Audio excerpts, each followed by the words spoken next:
ficar exausta pra ninguém me reconhecer. Eu não podia pedir ajuda pra ninguém. E você foi muito gentil comigo o tempo todo. Um completo estranho. Por isso eu não quero que você se envolva ainda mais nos meus problemas. E eu nem sei o seu nome.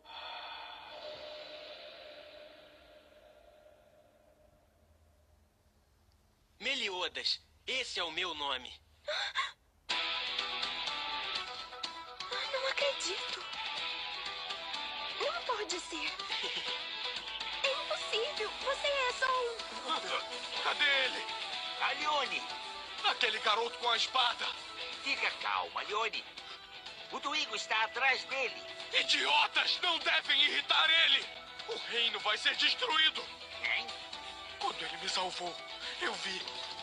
Ele é de verdade. É o mais perigoso de todos. O símbolo no ombro dele era... Esse símbolo no seu braço é o da fera. Não, do dragão.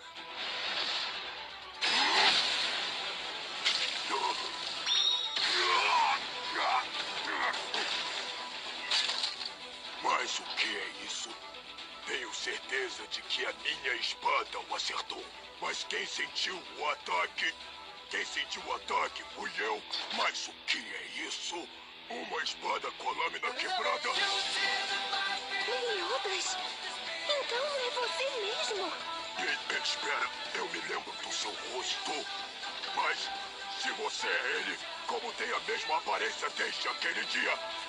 E aí, já descobriu quem eu sou de verdade? Não, não pode ser. É você mesmo!